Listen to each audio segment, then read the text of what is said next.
In this clip, we're going to practice frog pose. So you start out looking like you're on a little lily pad with your heels together, feet are facing outward.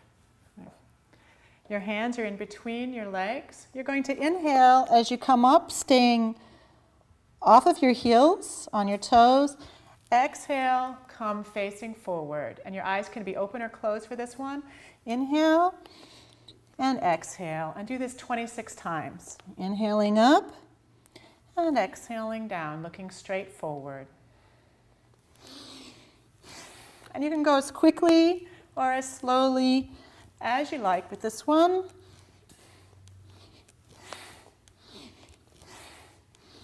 If you don't want to have creaky knees when you get older, this is a great exercise to do while you're young.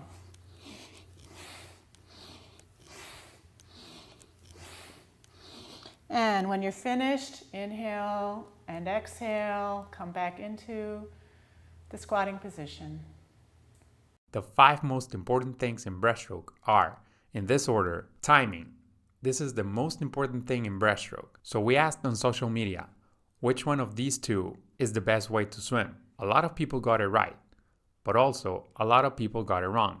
And the main difference between these 2 is the timing. So the correct timing was the gold one.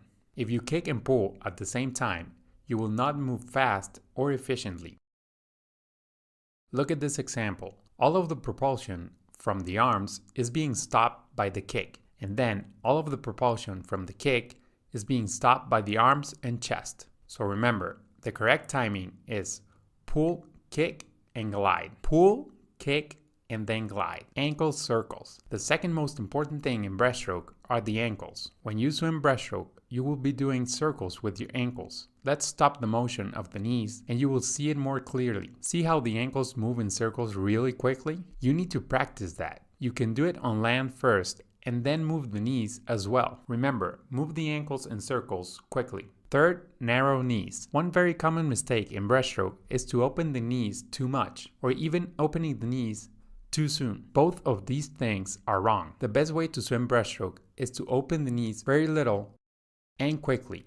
What makes the ankles open wide is actually at the hip joint. Practice this on the floor. Lay face down, bend the knee to 90 degrees, and then open the ankles. Repeat that exercise 10 times slowly and then 10 times fast. Be careful not to bump your ankles. Then, after you open them, stretch the knees and bring them back at 90 degrees. Do circles like this 10 times to improve your muscle memory. Remember, bend the knees, but don't open them too much. Fourth, the fast breath. The slowest part of breaststroke is right here, when the upper body is out of the water. So, in order to spend the least amount of time possible in the slowest part of breaststroke, you need to take very quick breaths and move your arms quickly from this point to this point.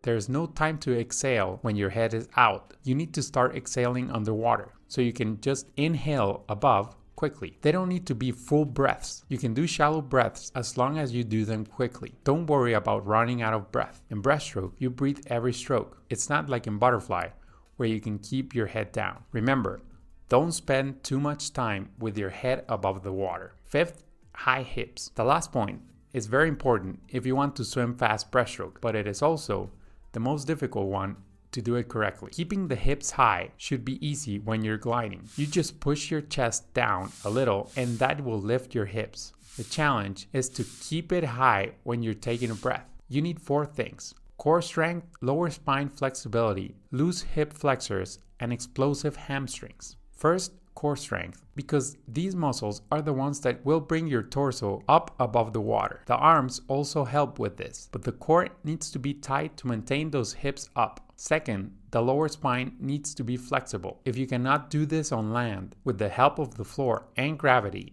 what makes you think you can go to this position in the water? The hips will sink instead if you don't bend the lower back. Loose hip flexors.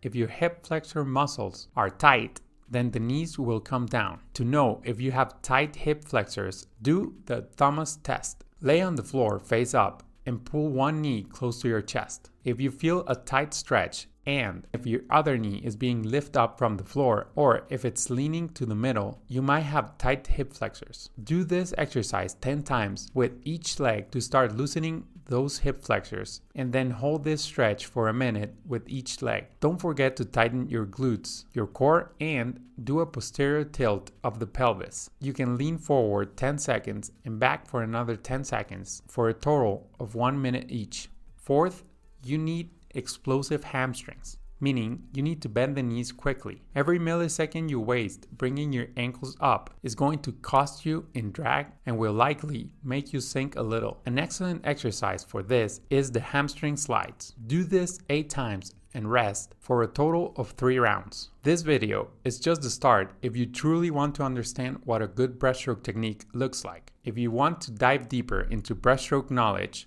click on this playlist here. And if you want to visit our webpage where you'll find merchandise, swimming camps, programs, and more, click here. See you there. Swim fast.